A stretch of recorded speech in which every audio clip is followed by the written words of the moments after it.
Okay, so what are we doing tonight? Best Part debut, two. right, part two. Okay. Best Best, debut albums by bands, right. right? Yep. And do we have criteria for this one as well? I We think this did, is right? this is that same one, right? Like you can't the band couldn't have been famous in any other way beforehand. Or Right. well, I have one that I think is going to be a little bit tricky with that rule. Okay. Well, I break rules all the time, so welcome to my world. All right, so I had some that people one, were in bands before that I kind of had to take out. I thought, well, that could be another list. yeah. That could, um, yeah, I had two that I really wanted to include, but I thought, well, one especially would be like, no, you can't do that. So, but we'll get to that later. So I have nine again. Um, I and have 23. No, no. I'm just I wrote and wrote and wrote, and I just no, and I'll narrow it down as we go along. All right, I may have to borrow one of yours again. I know. Um, Okay. but anyway, I think I went first last time, so I think you should go first. Okay. I will go first. And this is in no particular order. This is just 10 of our favorite debut albums by bands. This one, these guys came from your neck of the woods, well, across the river. This is Television, Ah. Marquee Moon. A huge album for me. What year is Um, that? uh, good night. I think it was 78, maybe 77. Okay. I'll have to do a quick check on that. Four-piece band, part of that whole downtown New York scene, with Patti Smith and the Ramones and a whole mess of other bands. Talking Heads, of course. And for me, the Television stuck out a little bit. I mean, they all kind of had their own thing. I think Television sound appealed to me. It was a two-guitar band. You had Tom Verlaine, who was the principal songwriter and singer. And his style was probably more rooted in jazz, I think. Um, he's a big fan of horn players like John Coltrane. I think you can hear that in his playing. Hmm. But he also liked the Yardbirds, I know, and early Rolling Stones. And then you had Richard Lloyd on the other guitar, who was much more rock, background, Jimi Hendrix, the blues kind of stuff. And so the way the guitars weaved in and out was just really kind of intoxicating for me to hear what was going on. The production is very minimal. I've heard great stories about who was it? Andy Johns produced the record, and he came in, I guess, the first night, and he made the drums sound like John Bonham, huge. And they heard it and they go, no, no, no, no, no, this is wrong. This, no, it should be, think Velvet Underground, think Lou Reed. Like, oh, okay. So it's a minimal sound in a lot of ways. And the songs are, I think they still hold up after what, 40 something years. Hmm. Yeah, So that's an interesting choice, and I was toying with it also on my list, mhm.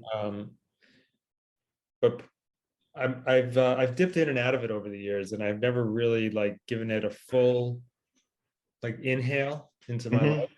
So I wanted to be fair about that and do that before I would put it on my list, but I had it very close. Yeah, And I know what you're talking about. And like, I love when bands tell, like, so you and I have made albums, and yeah.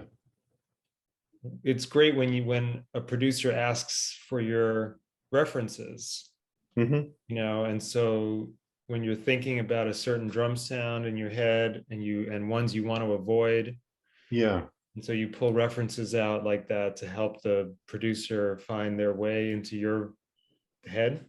Yep. So that's cool that they did that when the producer wanted to go big. Right. He could have easily, used his producer role and insisted, but Yeah.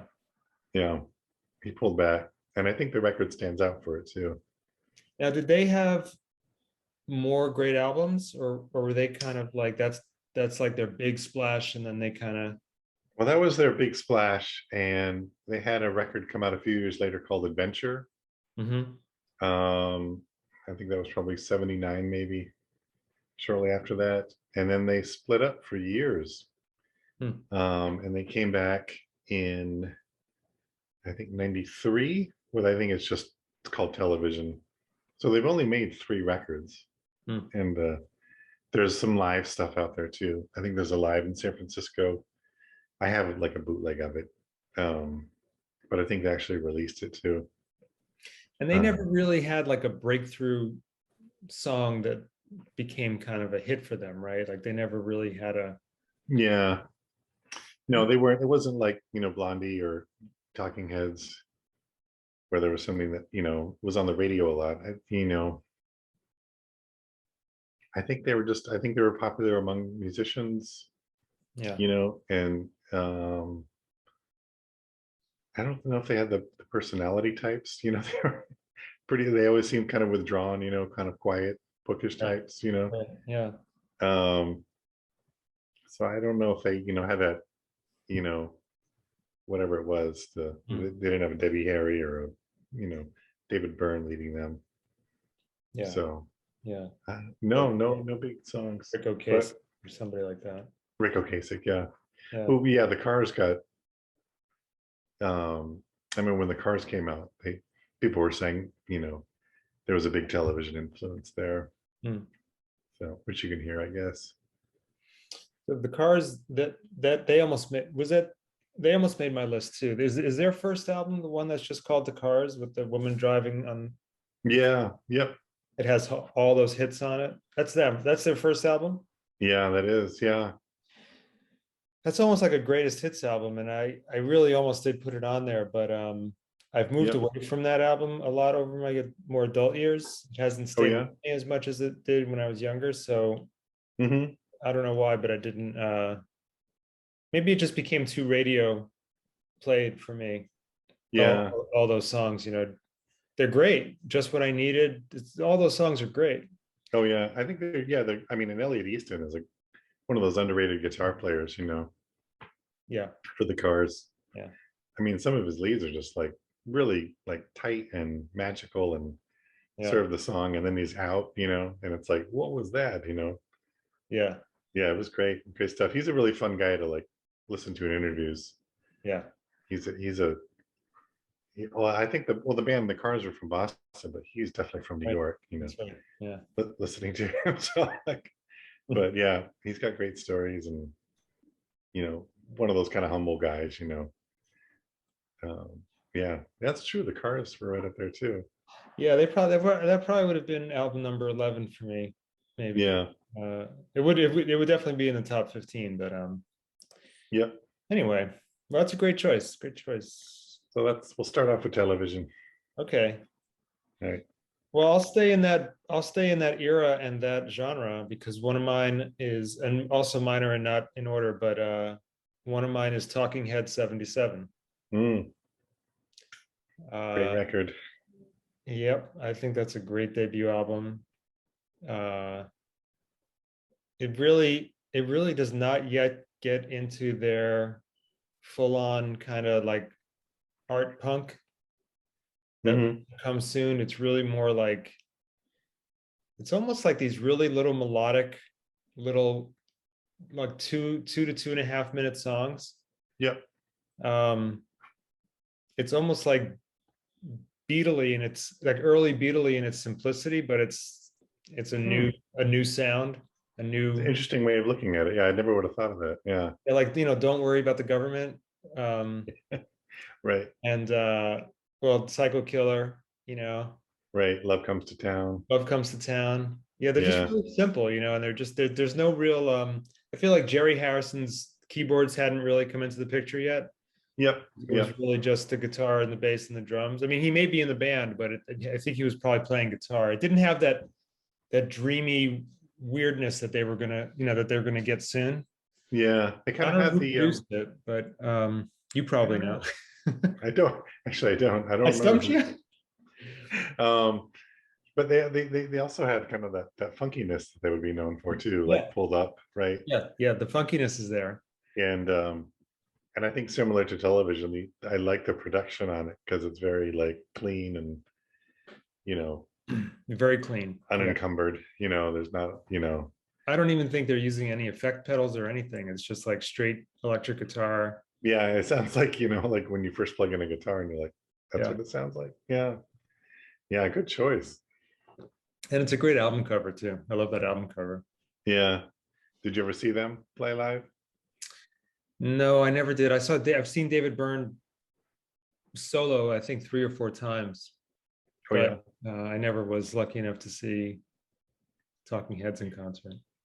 yeah, I saw them on the Stop Making Sense tour Oh, that must have been incredible. in Montreal. That was great. Yeah, the whole thing, where he comes out with the Psycho Killer acoustic version, Wow. and the band gradually comes on. And by this time, they had had a lot of you know uh, different musicians in the band to kind of round out their live sound. I think I With was a Bernie little too Worrell. young for that tour. That was like 83, maybe. Is that about right? Yeah, I think I saw them in 82, I think it was, or maybe 83. Yeah. Yeah, I was yeah. a little too young, I think. You're a couple of years older than me, so you probably were like just getting into high school, maybe. I was still in I middle think I school. was a sophomore. Yeah, when Yeah. we went up to Montreal. And those were the days where your parents would be like, "Okay, we'll see you later tonight." Yeah. My friend's older sister drove us up. I couldn't imagine like sending my kids off to Montreal. Like at 16. Yeah. Um, Not that my parents were making bad decisions. It was just the way the world was then. All right, Yeah. so that's I'll go with that one as my number 10. Oh, again, Uh, it's not a countdown really, but anyway, what do you got next? all right. I'm gonna go. I was looking at this list and a lot of them, my solo records were kind of all over the place, but this one, I don't know. I don't know what it was about bands, but they seem to be focused like in a time period. Hmm. And this one is 1979, a band from Leeds, England. Um, what did my friend call him? His favorite Marxist musicians. It's Gang of Four Oh yeah, you love them. with Entertainment. Yeah. Um, and the thing I love about Gang of Four, this was like post punk and 79, like when the post punk bands started coming out, I think like people talk a lot about the punk bands, the Sex Pistols and whatever. But post punk, I don't know, hit me more. I think maybe because I was that age. But they combined all these different things, like they loved R&B and they loved, jazz and they loved punk and all that kind of went into these bands. And like even Gang of Four loved disco. And you can hear disco in their sound as metallic-y and edgy as their sound is. It's still danceable. It's kind of Mhm. funky. Um, there are socially conscious lyrics in it. The rhythms are kind of like, not only are they dancey, but they're kind of like obtuse a little bit. Yeah. They kind of like, and then, Andy Gill, the guitar player, was a big influence on me in high school because he wasn't, I wasn't, I tried to like, Jeff Beck's and you know, but I quickly realized I wasn't going to be playing like them anytime soon. And Mhm. so Andy Gill was a big influence. And I think I heard the song Damaged Goods in a record store. It's one of those like you hear a song and you ask the guy, "What's this?" And he's like, kind of shoos me off. Gang of Four, Damaged Goods, go away, kid. So, so that's my pick. Nice. That's a good one. I don't know that album very well, so I'm gonna spend some more time with that one. Yeah, it's a good one. Get to know it better. Yeah, the sadly departed Andy Gill. So Yeah. yeah. Okay, my second one is a little trio from Queens, New York. Uh, Run DMC, the debut album, Oh yes, 1984. excellent choice. This to me is this is to me is still the greatest rap album of all time. It was the first rap album, wasn't it? Like people Was didn't it think the about first full making. rap album? Was it? I mean, I I don't don't think know. I'd have to look that up. there were a lot of singles that came out, a lot of like 12 inches. Well, the primary reason I love it so much is that song Rock Box, which Mm, I don't think yeah. there's ever I can't I mean if there's a better put together piece of just music, art, noise, it is the most wonderfully creative joy fest of just everything you can imagine. That blistering guitar, Right, which is, right, I mean, they're just so great at pulling in from the rock genre into right. their hip hop, and then Yep. just these awesome lyrics, Oh yeah. which I used to know by heart. I used to know that album. I used to know that song by heart. We'll do it next time we play. Next time. But when that opening riff comes in of that guitar lick, Oh uh, yeah. and I should know who that is that played that. Do you know who played that? The guitar riff on that. Uh, I can't remember Uh, who that is. It's somebody from the yeah, I'll have to look that up later. But it just takes off into this awesomeness that is so cool, and it's just totally holds up. oh yeah. But it also has "It's Like That" on there, which is a great Yep. great song. Yeah. Um, I was thinking, yeah, it's I don't think I remember when that came out. It seemed to me, I mean, like they were the first ones thinking that they should make a record too, like a full an album rather than just singles, you know. yeah, And I think that kind of that was a big game changer, I think, yeah, because then you had bands coming after them, you know, that mhm, were putting out records as well, you know. yeah. So and yeah, I love Run DMC. We used to in the 80s we used to do some of their songs live. Hmm. Our band, we were like before the Roots, right? We used to do that song Tricky. Well, these are from later records, Yeah, but tricky. Yeah, and Illin, of course. yeah. And yeah, But Rockbox has one of the greatest lines in rock and in music history, I think, which is let's hear it. Calvin Klein's no friend of mine. Don't want nobody's name on my behind. I mean, does it get better than That's pretty good, right? pretty good, right? I mean, it's fantastic. It's just a great album. So that's my number two. And what year was that? 84. 84. Yeah, yeah, that's right. Three guys. That's right. Were they from Hollis, Queens? Hollis, Queens, which was one neighborhood over from where I grew up. Ah, And I think I told you I met him a few years ago. yeah. I Daryl. remember there was a picture, right? Yeah, yeah. Daryl Simmons, is that his name? I think so. I Daryl remember he Simmons. came to your school or whatever, Yeah, right? he came to my school to talk to the kids about recycling.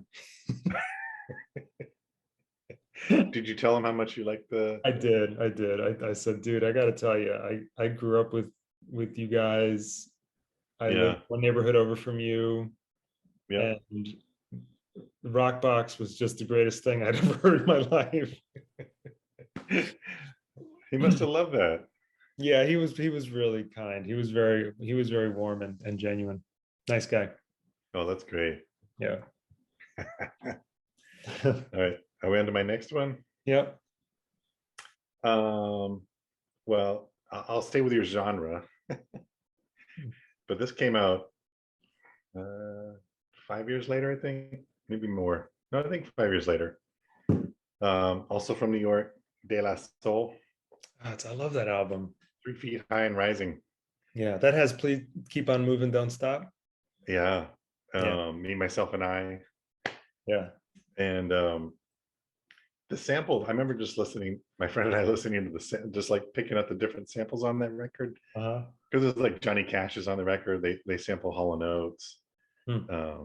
It's like, and they also did these little skits in between songs, right? You know, so remember the album opens with like a little spoken word skit, and then it goes into a song, and then a couple songs, and then they'll do another little skit. Wait, did I say Keep on Moving, Don't Stop? That's Soul to Soul. Oh, What? you're Wait, thinking of Soul to Soul. yeah. Sorry. That's okay. Yeah, yeah, yeah. Um, Oh yeah, no, I'm thinking of different. Yeah, that's Soul to Soul. Right, right. I confuse those two bands forever just because of the name. Yeah. Yeah, De La Soul. Yeah, so they were. Um, who else did they? They sampled like the Turtles. They also, I mean, it was a time where kind of more aggressive rap was kind of taking off, Hmm. and these guys were kind of hippies, in a lot of ways. Yeah. Yeah. I thought it was a really original record. Yeah. I think they I think they did a lot of cool things production wise Hmm. and along with their beats. So I think that was 89. So De La Soul. Yeah. I love that album. That was such a big party album, man. That was like, Hmm. if you were out, you were at a party, you were at a bar, and that album or any of those songs came on, it just everybody just went crazy. It was, oh yeah, definitely. Yeah. Yeah. Yep. Trying to think what else. Yeah. Um, Let me see if I can quickly look up what year that is. I think it's 89, maybe even earlier than that. Hmm. Hmm.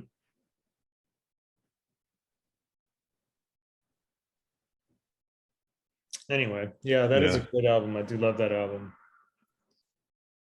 Good job. That's a good one. I've lost count which number we're at. Was That that was your third? number three. That was your Oh, number. okay. Yeah. Okay, so I'm gonna go with my next one is let's see, I will pick from this list. Okay, this one might surprise you. I don't see this album often on any kind of lists of great albums or even, great first albums or great albums at all, which I think is a huge oversight. I like it already. Uh, four member band from Scotland who Big were Country. Big Country. Yes, good. Yes. The album called The Crossing, Oh yeah. which came out in 1983, and Yes. of course Yes. was their contained their two big hits, Fields of Fire and In a Big Country. Right with that great guitars. But yeah, but if you think that that's all that there is to that album, you are sorely mistaken. Tell That me thing more about it. that thing is a perfect album, I think. There's Yeah. not one bad song on that album, and it if ever there was an album, if ever there was a band and an album that captured the feel of a country, Yeah. like when I listen to that album, I literally just feel like I'm in Scotland. Yeah. I, Uh, I I I know what you mean. Yeah. yeah, and I think many people thought they were going to take off and like follow in U2's footsteps and be like the U2 of Scotland, Hmm. but it just didn't happen. They kind of they made some really good albums after that, but nothing that Right. I know. Well, Stuart Adamson is the main guy, right?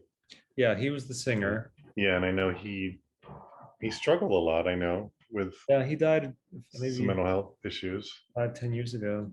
Yeah. Um, but yeah, no, I love Big Country, and I remember the band he was. What was the band he was in before? The Skids, I think they were called. Oh, I don't I know. think they were a little bit more punky than Big Country. But yeah, no, what a great songwriter, Yeah. and I think the band just worked well too. I mean, they gelled. They were like a tight four-piece unit. His voice mixed with that guitar effect, Hmm. that bow guitar effect, bagpipe thing. Oh yeah, the It's a drone. perfect Yeah, combination. And there are some yeah. really haunting tracks on there that really like talk just thinking about like sitting on the coast of northern Scotland and just like Hmm. haunting like dark ocean, sky, cold Yeah. weather. Yep. Um, Really beautiful, beautiful album. I feel bad that they never had more commercial success because they deserved it. Yeah. Yeah. Um, You never know what path a band or a musician is going to take and yeah, or what they're maybe it's like prepared they get a for. chance to work with that great producer, like a Daniel Lanois or somebody like that, and Right. Right. who Yeah. knows? But Ah. I love that album. Yeah. I remember trying to figure that guitar riff out in high school. I bought the 45 first. I think I remember buying the single, and then I bought the record. So Yeah. good choice, man. That's my number 3. All right. I'm next, eh? I All right. I'm going to Jamaica for the Congos Congos. with their album Heart of the Congos. I have a friend who says it's the second best album ever made, and I don't know what the first one is, but Who said that? a friend of mine who's got like probably 20,000 records at least Ah. in his apartment in Boston. Uh-huh. Second best. I've never asked him what the first best record is. But this was the Congos were like a Jamaican vocal group, like a trio, doing these beautiful harmonies. Hmm. And Heart of the Congos was their first record. It was produced by the late great Lee Scratch Perry, who recently passed away. Yeah. Um, and the guitar player on that record was Ernest Ranglin, who played with the Scatolites, who was just an amazing guitarist. There's great songs. The harmonies are just, you can live in the harmonies, they're just beautiful. Great song arrangements, and it's got, Lee Scratch Perry does his thing without going too crazy, beautiful effects on it, great delays. Yeah, it's just a wonderful record. Yeah. I'm going to spend some more time with that one. Yeah, that's a great one. And I know other people have done their songs too.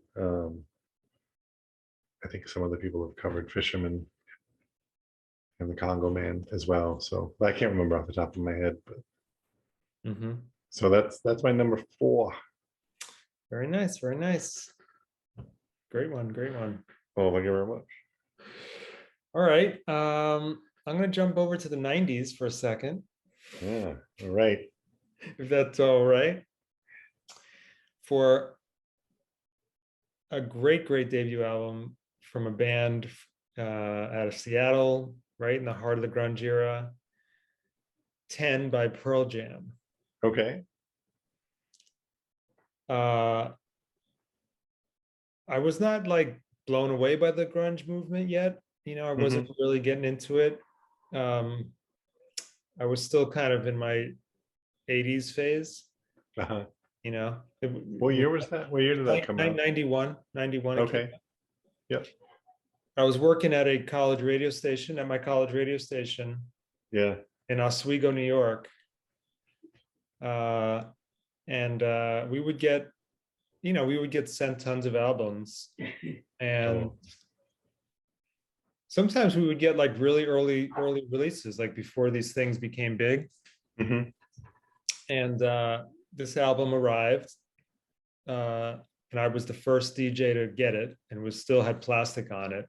And I opened it up and I popped it on, and I just, I told the audience I'm going to play something brand new. I haven't even heard it yet. And that was brave of you. Yeah, the opening of Alive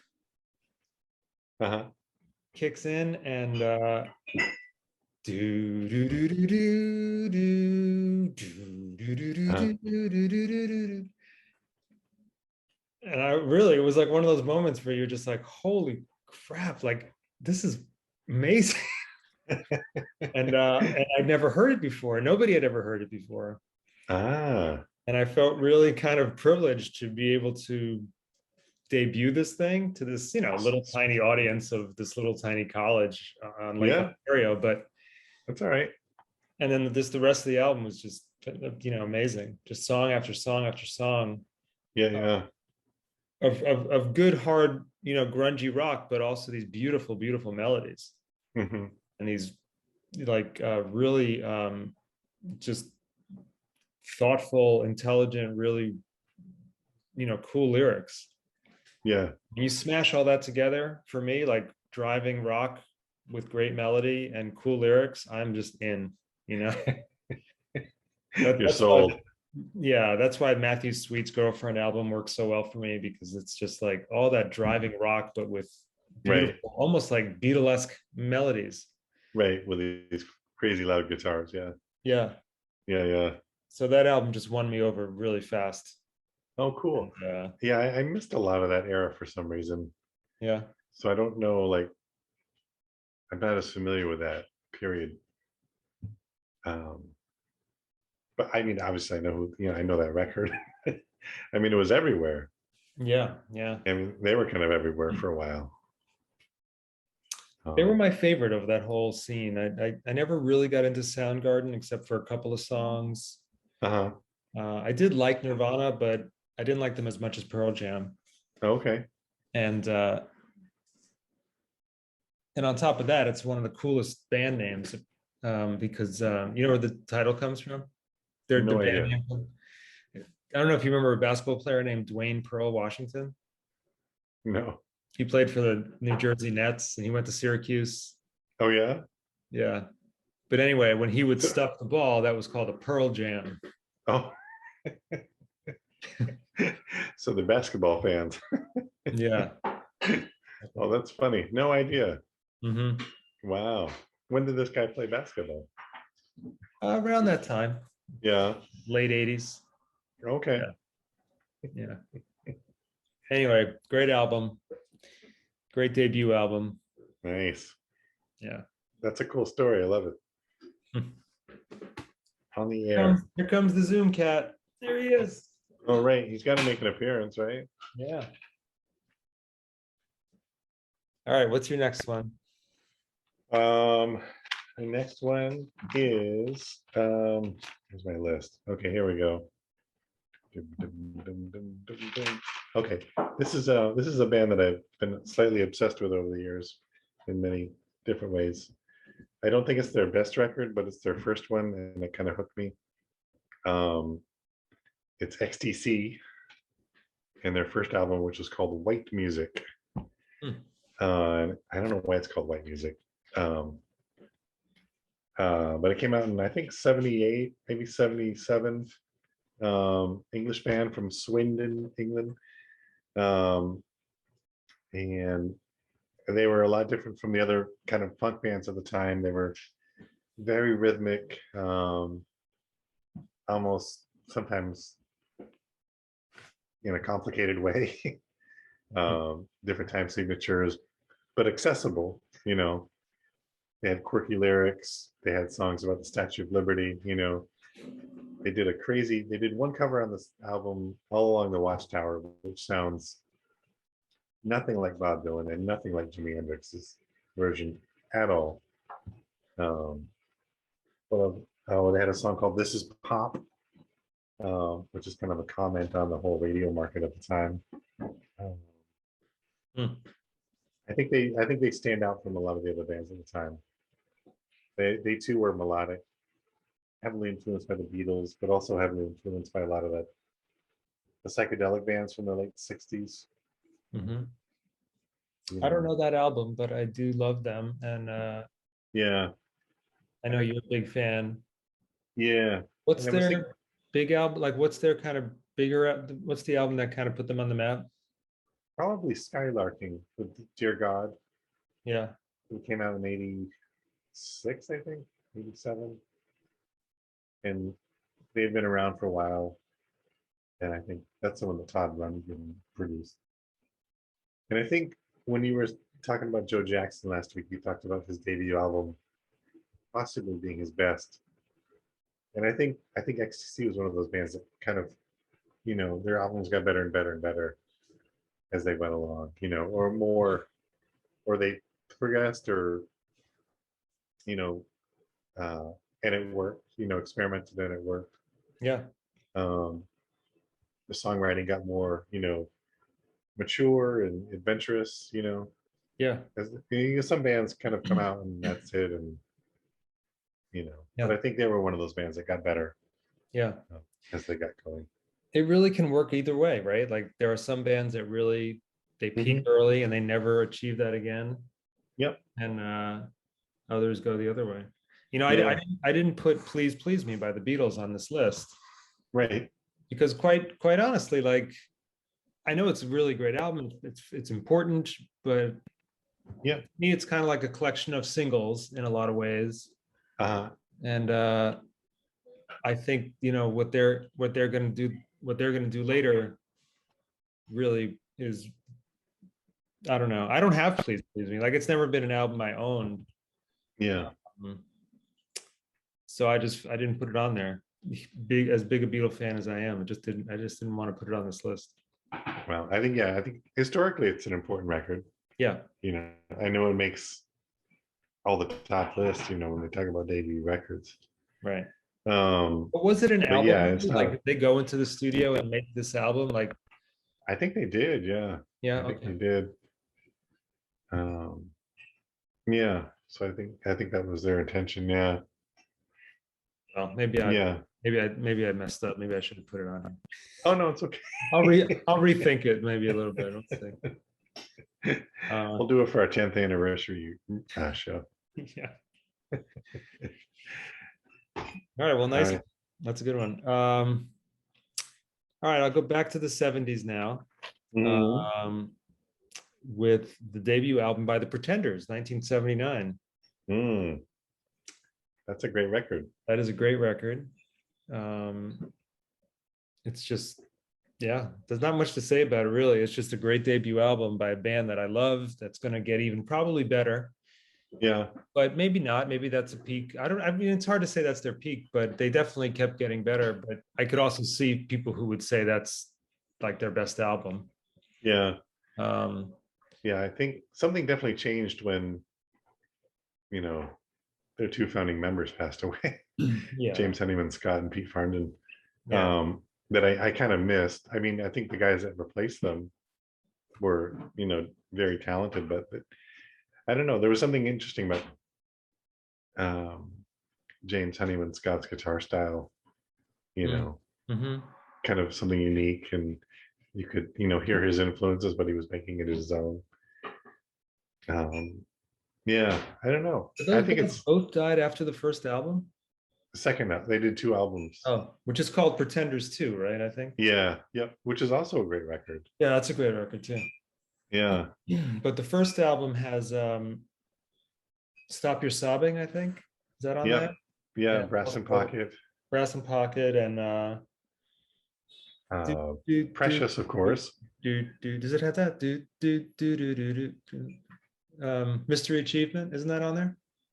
Yeah, I think so. Yeah. Yeah, I love that song. Yeah. So yeah, that's a great album. It's just, oh yeah, I don't know what year that is. Oh no, 79. Yeah, that made my list too, Dan, actually. Yay. I love that record. Yeah, that's a great, I think that was one of those bands that worked so well together. Yeah. And I think that's what I missed about the other kind of lineups they had, you know. She's a great songwriter. She is, and her songs are going to sound good, you know, no matter what. Even their last album that came out during the pandemic had a couple. It had a couple of songs on it that just blew me away. Oh yeah, like I just couldn't believe she's still writing songs that good. She's still going. She's a great songwriter. She really is. Yeah, she really. Yeah. It was that there was the song This Lonely from the new one. Yeah, did you catch that song? I don't think I did. No. You should check it out. It's a really good song. It's like it's got like a Bo Diddley beat, and it's got these driving guitars in it, and you know her awesome voice, and yeah, it's a good song. Yeah, she's got one of those voices, you know, it's her immediately. Oh man. Yeah. And she gave me her guitar pick. When did she do that? 1993. I went in Paris. I went to see them in Paris. Oh yeah, you told me that. Yeah. That's right. She threw a pick to me after the show. I was like, "Oh, Chrissy, you are God." Wow. I love you. Well, yeah, it is a testament to her skills, you know, that she kept going and you know, then you know, kept on writing great songs. And yeah, she's one of my all-time favorites. I've got a little bit of a fan crush on Chrissy Hynde. I do. She's just so, I love her. She's just so great. She's so down to earth. I don't know if you've ever heard her interviewed. Oh yeah. She's really funny and down to earth, and yeah, not like a snobby rock star or anything like that. Yeah, it doesn't. Yeah, It always seems like it's her first time being interviewed. Whenever I've seen her, yeah. She's I a remember seeing her on the Today Show a couple years ago, and it's just like she was so relaxed and like, yeah, good you painter know, too. is she? Yeah, she's like a really Oh, accomplished artist, painter. wow, that's cool. Yeah. Nice, good choice. Well, that's on my list too. All right. So I don't know if you want me to go again, or I can Yeah, pick yeah. another one. No, go ahead. Um, all right. I got that one. I got that one. I just have pages and pages in my notebook of like debut albums I was writing down. I think we're gonna have. I think you and I are gonna have at least one more overlap, maybe two. Probably, yeah. Yeah, I'm looking at Oh, two right now that I think are gonna be on your list. okay. This is I didn't get this record when it came out, but a good friend of mine who I played music with in the 80s kind of gave this record to me. It came out in 1970, and it was kind of totally different from what I usually listen to, Mm-hmm. but I really liked it. And it's Kraftwerk, Oh, their debut record from 1970. is that Um, called Craftwork or yeah, Transfer? it's just called Kraftwerk, Yeah. and it opens with this song called I know what is it called, Ruckzuck, I think it's called, Uh-huh. and it's got like this kind of breathing keyboard sound. I think it's a keyboard, and then like it comes into like these flanged drums, and I was just like, I remember being in my early 20s, like, what is this? I hadn't really listened to like you know that kind of stuff before, and so from there, I think who produced that one? Oh, Connie Plank, the famous German producer who worked with just about everybody, produced it. And um, I think Germany was interesting. This is like post World War II. You had, you know, a lot of interesting things happening in Germany, right? Stockhausen, Mm-hmm. and then like in the '60s, Can, the German band Bauhaus. Can. What's that? Bauhaus. Oh, the art movement, yeah. Yeah. Um, Can, the German group, and there's all these bands like Faust, which kind of seemed a reaction to like what Germany had been through, Mm-hmm. not what 15 years before, 20 Yeah. years before. Yeah. Um, and so I think, yeah, I thought Kraftwerk was really cool. I love them. Um, yeah, I was between them and this other band that he also introduced me to called the Yellow Magic Orchestra Uh-huh. from Japan.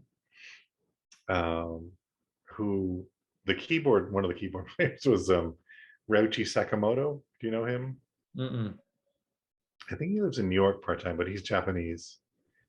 And he's done soundtracks over the years to that. One of the soundtracks he did was to Merry Christmas, Mr. Lawrence, that movie from the 80s with David Bowie and Tom Conti's in it. I don't know that one. Uh, it's a great movie. It's Huh. not a very happy movie, um, but yeah, I chose Kraftwerk. So That's awesome. I love them. I don't think I know the first album very well, but mhm. maybe if I saw the album cover, it would ring a bell. They have those famous album covers, right? It's not the one where they're all wearing red, is it? And their hair matched No, back? Yeah. no. Yeah, they were supposed to tour right before COVID hit. I remember that. Yeah. And they were, my friend was going to go see them, I think in Columbus, Ohio. They were And playing. such a cool thing about them is how interestingly influential they were on the American hip hop movement. Yeah, exactly. Yeah. It's The so whole cool. Chicago house scene and Detroit. Yeah. Yeah. I've heard Africa different DJs. Bombata. What's that? Africa Bombata uses He did. That's right. Yeah. Yeah. I remember, who was it? I was listening to an interview with one of the Detroit like DJs, techno house guys, and he was talking about being a teenager driving under the car listening to Kraftwerk, at full volume in Detroit it's amazing. in the 80s, So Yeah. No, yeah, really influential. yeah. Cool, man. That's a good one. All right. So I don't, honestly, I think I've lost track a little bit of numbers, but I think that may be number, let's see, I did one, two, three, four. So this is my sixth. Okay. Outland dos D'Amor by the Police, Ah, 1978. yes.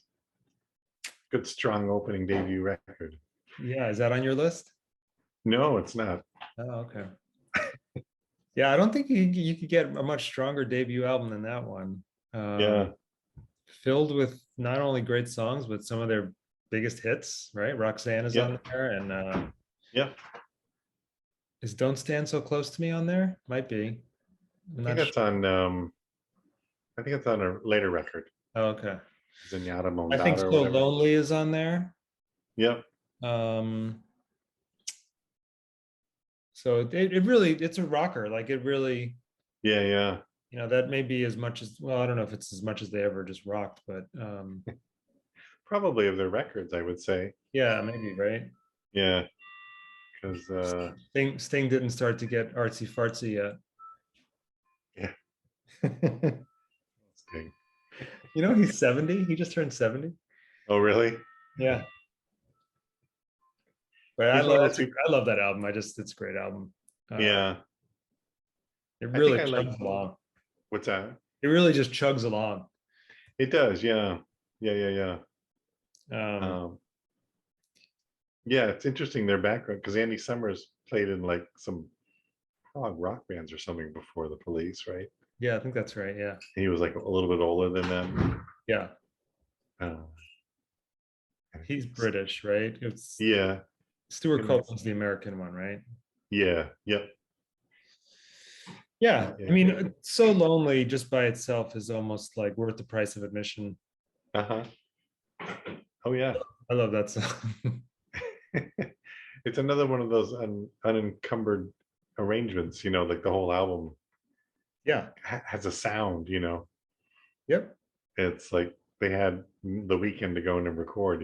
So or I'm not sure if they did or not, but it sounds like it. Oh, and it has Um, Next to You also. yeah. I don't want to be next to you. Yeah. A Hole in My Life. Can't Stand Losing You. It is on there. Uh,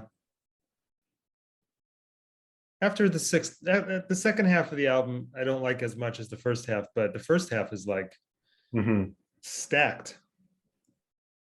What's on the second side? What's on? Truth Hits Everybody, Born in the 50s, Be My Girl Sally, Yeah. Masoko Tanga. Yeah. I think that's why I didn't put it on. I think the B side kind of felt like filler to me. I know Police fans listening are like going to be like, "What? No." Oh, I hear you. And I Yeah. think I like their second Regatta de Blanc better. Yeah, that's great too. Um, Synchronicity was maybe a little too commercial for me. Um, Yeah, it's their probably most commercial, but it does have some great songs on it. yeah, the production I wasn't crazy about, I guess, on that. Yeah. Zenyatta It kind of has, Mandata too. yeah, I remember listening to that when it came out on this Montreal radio station, played it from start to finish, and it was Showm FM out of Montreal. We could get Montreal stations in Vermont. So I remember listening to that. Yeah, Mhm. that's my memory of that record. It's a good choice. Yeah. Side A is packed. You're right. Yep. Yeah, Yep. that's true. Good choice, man. All right, what you got? What you got? Um, I'm trying to think what number I'm up to. Let me do 1, 2, 3, 4, 5,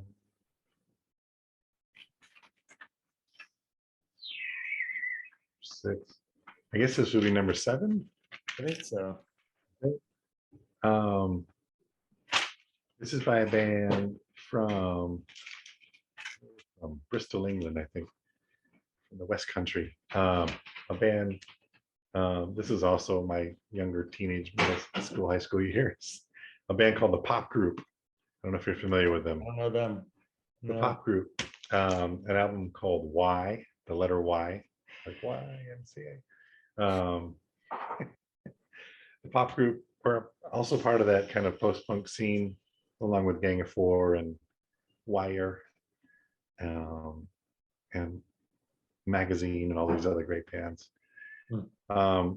And I think I think I like the pop group because they really kind of embraced like Gang of Four, but maybe even more so like kind of avant-garde jazz and American R&B, but with also the British kind of, rock. Hmm. Um, and it was produced by Dennis Bovell, who was a kind of a dub reggae guy Mhm. who was living in England. I think he still lives there. So it's got kind of like this dub reggae feels to it as well. And it was different from a lot of stuff I'd heard up until that point. So, I had Gang of Four and the pop group, um, kind of, and Wire as well, the band Wire, kind of like, uh, I'm not so familiar with these bands. yeah, check out the pop group Wire. Okay. And, the pop group's first record is called Why, and they weren't a band that stayed together long, but then they got back together again. I think they did a couple records and they broke up. And two of the guys um, went on to form this band called Rip, Rig, and Panic, which is the name of a Roland Kirk record. And the thing about that band is it was Nina Cherry's first band as well. Really? Rip, Rig, and Panic. Yeah, and they have a great record too, Huh. which is called God. That was their debut record. Hmm. Um, and Don Cherry actually played on some of their recordings as well. Wow. Um, they had a horn section occasionally, and like African percussion. So, Yeah. but yeah, and I toyed with that one as well. But I thought, well, some of the guys from that band were also in the pop group. I didn't know if I could put them on there, Hmm. so I went with the pop group. Nice. Yeah, check them out. Have to check them out. That's my Okay. number 7, I think. I think this. Do I? I think I only have three more. That's okay. So my next one is this is the only album I have on here from the 21st century, Hmm. which Okay. you and I have talked about before. I think has been quite a Yeah. dull time in music Yeah. overall. Um, Right. I have one from the 21st century as well. oh, good, good, good. Okay, well, this is Yeah. these this band. I was super impressed with this album, and they have kept putting out good music since then. Came out in 2008, Vampire Weekend. Oh yeah. I loved that album.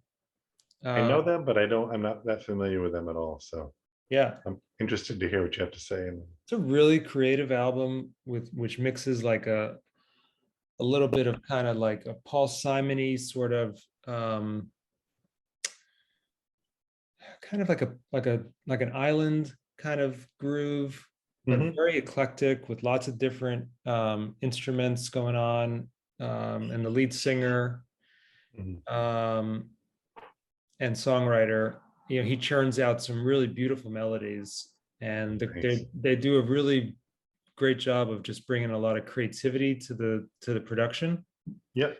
Yep. So you get a lot of interesting, uh, like ear candy stuff going on as these beautiful melodies are rolled out Oh over, yeah. and really inventive lyrics. And he has a very sweet voice that is also very,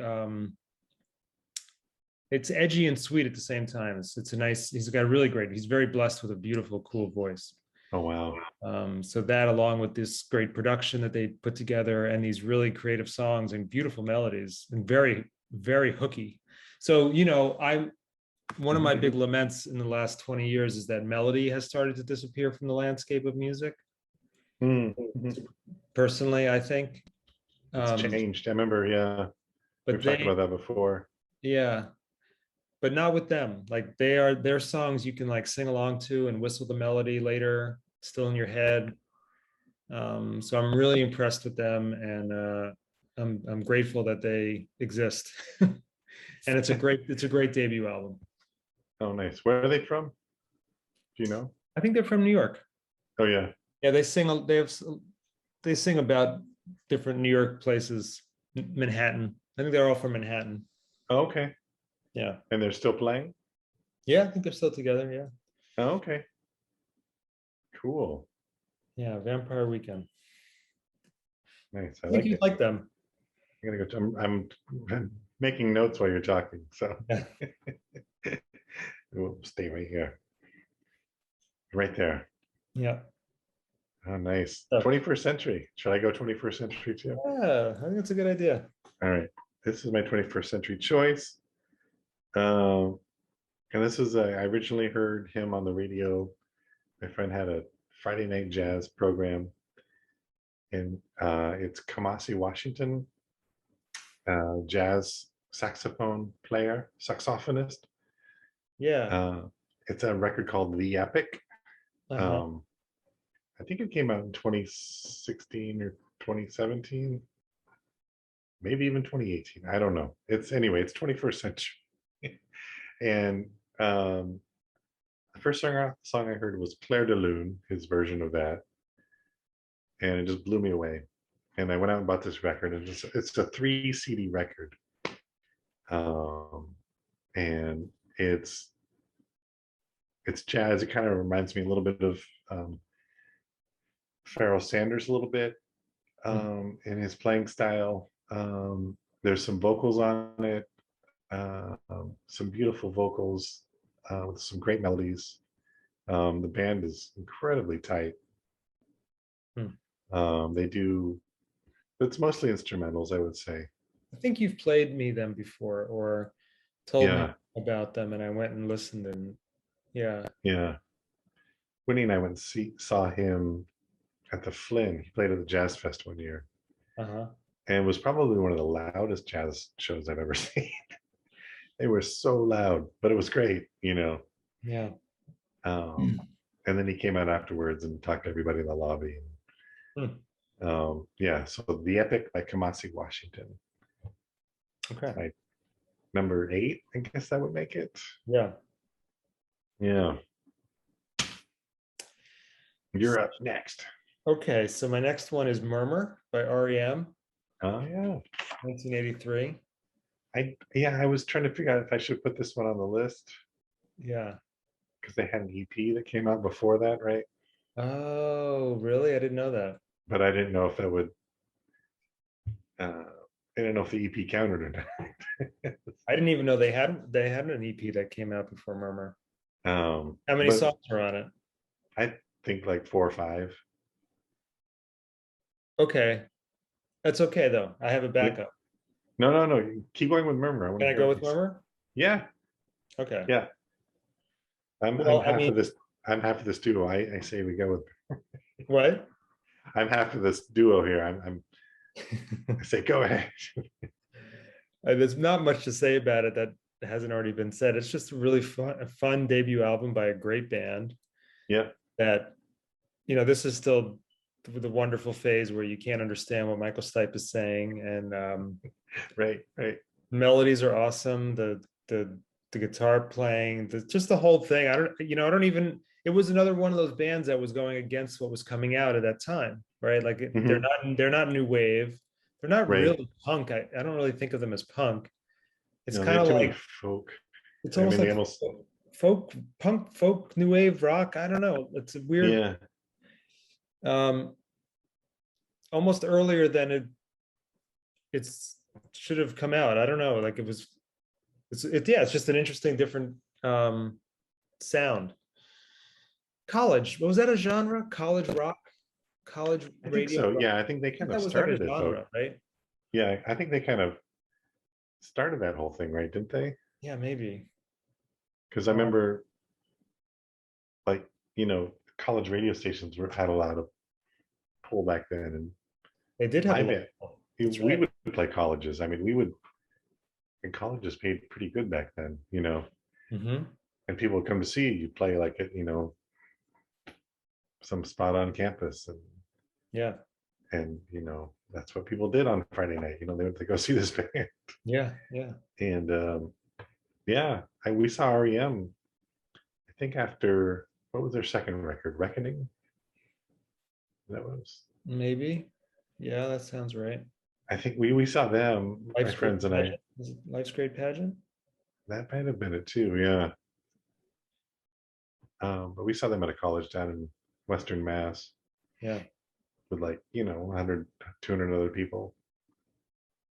Um, and my friend's sister really wanted to meet them, and she ended up meeting them. Hmm. And so my friend Joe and I are waiting outside, and Peter Buck wanders over. Hey, are you guys with Gina? We're like, yeah. Well, come on back. We got all this beer and food. You guys should help us. Hmm. I'm like, okay. So this was way before they were, REM.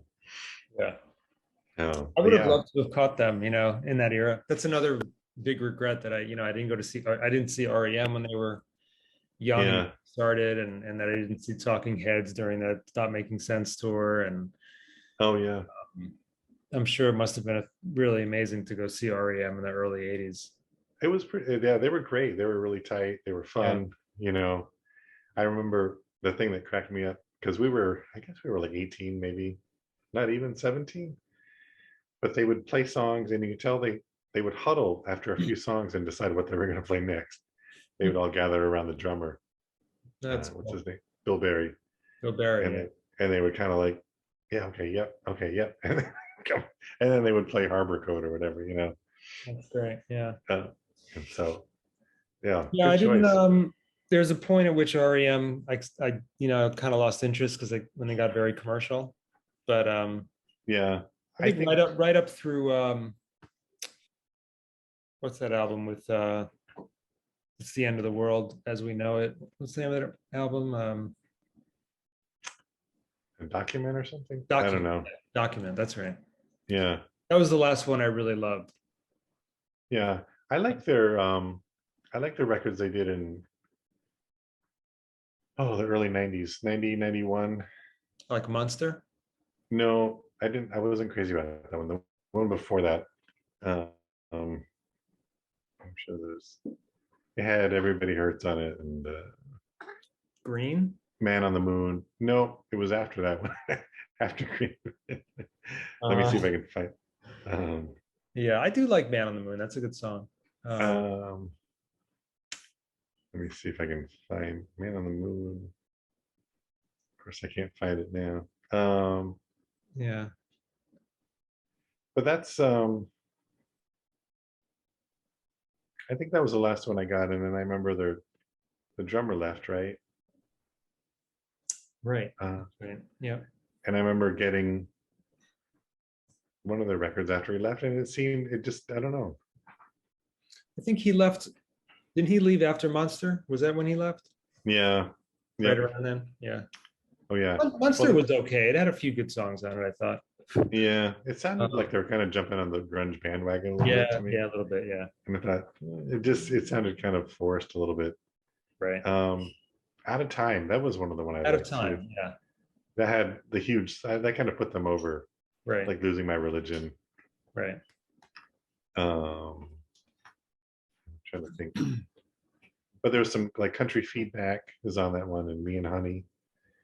Those kind of songs later in the record, which are kind of a little bit more experimental, maybe. Mhm. Um, Which that I album liked a had lot. Gardening at Night? That was the EP. That's on the EP.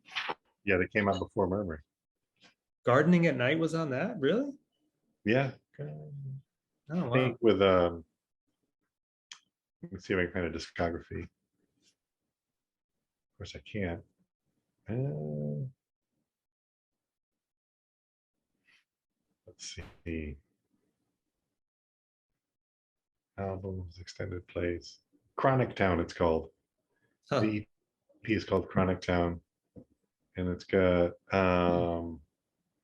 Wolves Lower, Gardening at Night, Carnival of Souls, a song called A Million, and then Stumble. Well, I feel that I really had no right to put Murmur on this list. I did not know they had. That's a You're in big that's trouble, a mister. robust collection of songs. I don't think that I retract Murmur. No, it's too late. Anyway, you should go. You should go. Let's see, Automatic for the People. That was the one I Oh liked. yeah, Yeah. Anyway, all right. I have a tie for my next one. yeah. Okay. Two records. The Clash debut record, which is 1977. I think January of 77, maybe even. Um, just because I was a huge Clash fan. Um, and I think it stands out from the other punk records in that you can see there's a lot going on musically, even though it's aimed at the punk audience, and there's some definite kind of punk songs on it. But they do that Junior Murvin song, Police and Thieves. Oh yeah. Do you know that song? Yeah. And they kind of, I think I remember seeing a documentary on the Clash, and they were worried that, Junior Murvin and Lee Scratch Perry were gonna hate them. And I don't think they did, like, oh my God, heathens, what are you doing? But it's got, it's like, it definitely reflects like England in the late 70s, right? With the, you know, um, economic depression, people squatting, um, it's got that song Career Opportunities, Clash City Rockers, which I think is on the US version, but not on the UK version. And the interesting fact about this record is that they released they tried to release it in the US, but the US didn't think it was commercial enough, whoever the company was. And so they didn't release it. And then they released their second album came out, and then they released their first album after that. So in the United States, at least. And my other album that's in a tie with the Clash is the Jam's first record, In the City. That's a good 1-2 punch right there. Yeah, Yeah. I think two bands that kind of like put down a nice foundation, and two bands that kind of progressed and made better and better records as they Yeah. kept going. Right. And the Jam also had a 60s influence, the Yeah. big Who influence and Small Faces, and um, you know Yeah. so I think, and you can tell the songwriting is there. Like Paul Weller's he studies songs, and understands song structures and everything. So Does that first Jam album have any of their kind of hits on it? well, it's got In the City, which is I'm not sure I know that. which was kind of I think it was probably their biggest song from that record. And they definitely had a sophomore slump with their second record, the Modern World. But their third record, I think they just kind of came back and really kind of were firing on all cylinders at that point. Does that have Town Called Malice on it? The third one? No, I think Town Called Malice is on The Gift, their last record, Oh, okay. which was 82, I think. Yeah. So, but In the City is pretty, it's kind of, it also kind of, like punk opened the door for all these bands, even people like Elvis Costello, right? And the Police to some extent, Yeah. Yeah. that were, all these bands sounded a lot different from what had been on the radio before, It's funny, but it's a funny way to kind of learn about this. But I watched that show, The Crown. Oh yeah, yeah. And it actually, I learned a lot about modern British history that I wasn't really that deeply aware of. By like, Oh yeah. you follow all these different prime ministers as they come and go throughout the course of Yeah. Elizabeth's life. Like she's a constant, and all these prime ministers come and go, and the economy fluctuates and goes up and down, and Oh yeah. the culture of the UK changes as the economy changes, and that era that you're talking about, that the Clash came out of, they cover that era Right. a little bit in one of the later Yeah. seasons, and you kind of get to know a little bit. I got to know a little bit more about what drove that time in British history. Mhm. Yeah, there was a lot of, I mean, there's a lot of people were out of work. A lot of people were out of work. A lot of people were Yeah. angry. Yep. A lot of anger. You know, a lot of pent up anger, and you can see where that music. Right. You know, Oh yeah. Yeah, definitely. Yeah, a lot of those bands. I mean, yeah, the Sex Pistols and the Clash, and yeah, so many of those bands were just reflecting what they were going through, personally, yeah. and And their they, friends and and family. these were guys and women that grew up on the Beatles and Oh yeah. The British invasion bands, Yep. Yeah. who in turn were the the children born during World War II.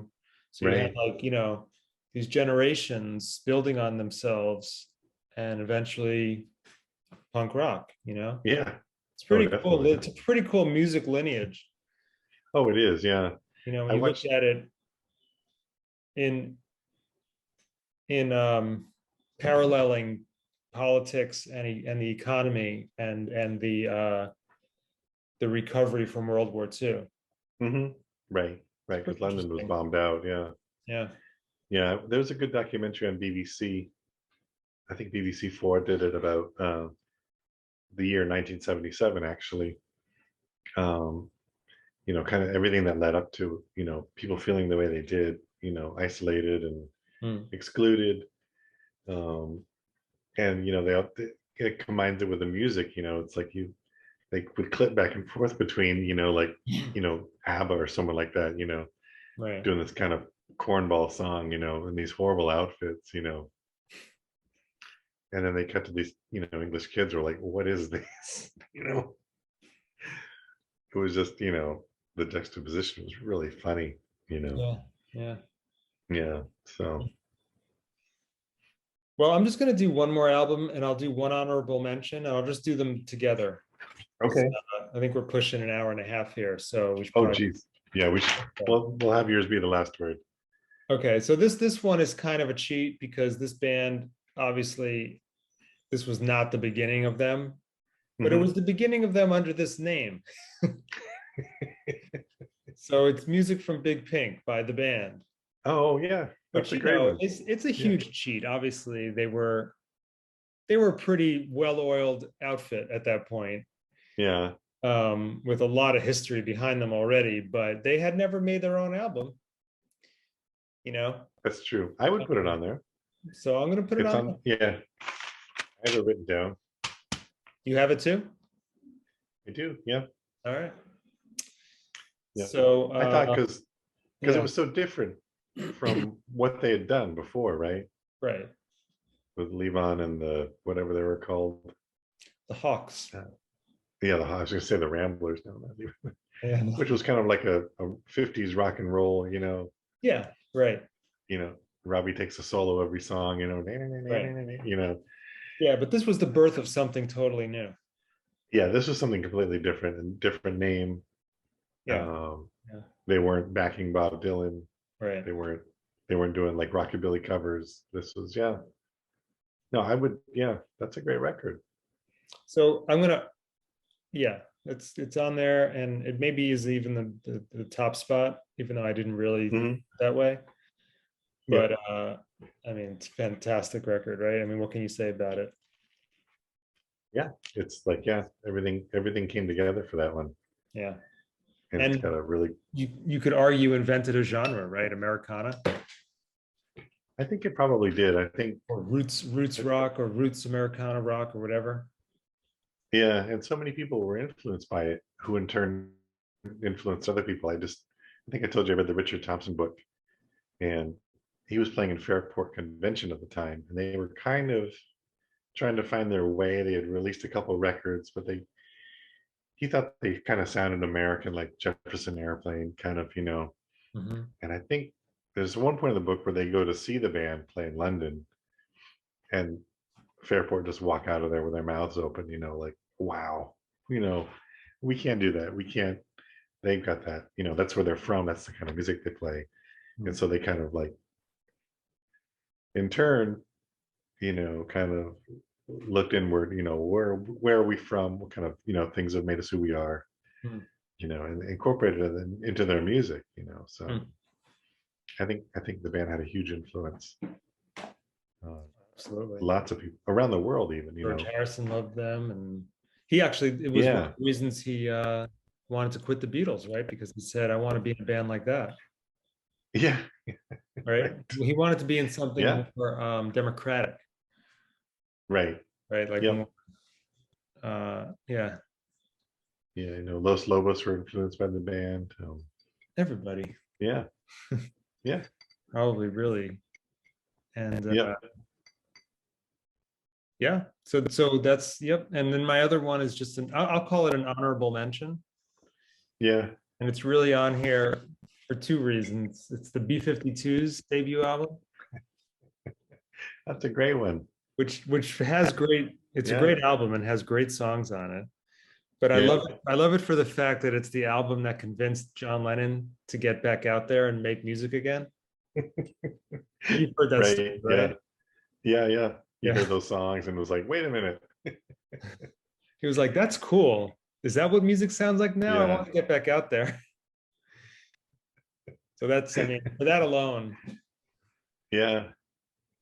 Oh, that's great. it's a I great love it. album too. I mean, Planet Claire, is that on Yeah, there? yeah. I love Planet Claire. Oh, yeah, yeah. Who doesn't love the B-52s? Come on, Yeah. they're a great band. Yeah, I had all honorable mentions or records that I don't know. I had really quickly. I had the Stooges' first record, Iggy Mm-hmm. Pop and the Stooges, Mm-hmm. just because it's raw and it kind of people always say that that album put an end to the '60s. Um, what else did I have? And I kind of was toying between them and the MC5 Kick Out the Jams, which Yeah, is I a great thought you would record as have well. them on there actually. I thought that would make Yeah, sense. I have pages of Davey records. Woo! Look at Um, that. I know, in notes. I I like you debated the Beatles, Please Please Me. And then there were some bands that I thought they had already done stuff, and I thought well, they're on a separate list, Yeah. like Big Audio Dynamite's first record, Mick Jones after he left the Clash, Right. but I couldn't put it on there because the Yeah. Clash Yeah. are, and Public Image, their first record, first issue, Uh-huh. John Lydon, after the Sex Pistols, Hmm. because he's got Keith Levine playing guitar, who's a really cool guitarist, and Jaw Wobble on bass. And it's a great record, but I couldn't put it on there because Sex Pistols. Kind of big. Yeah, and the other band I thought I might sneak in because they weren't that well known is a band called Dub Colossus, which is like this kind of Ethiopian English band. They do like really cool stuff. But the leader in that band was in a band called Transglobal Underground in the '90s. Uh-huh. And they had made records and were kind of big like in the world music circuit. So I didn't put them on either. Mm-hmm. So Yeah, the ones that closing don't the make it on the I'm list. closing the book. Yeah, the ones that don't make the list are almost as interesting as the ones that do, you know? Yeah, Uh, I mean, definitely. yeah. I'm not a big Van Halen fan, but I think their first album is really good. Right. Um, and so many more, so many other, and then a lot of it is taste also. Oh yeah. I'm sure lots of people would have their own list that would have great albums on it, but just ones that didn't really connect with us for whatever reason. Right. Yep. Um, so that's our list. All right. Send us yours.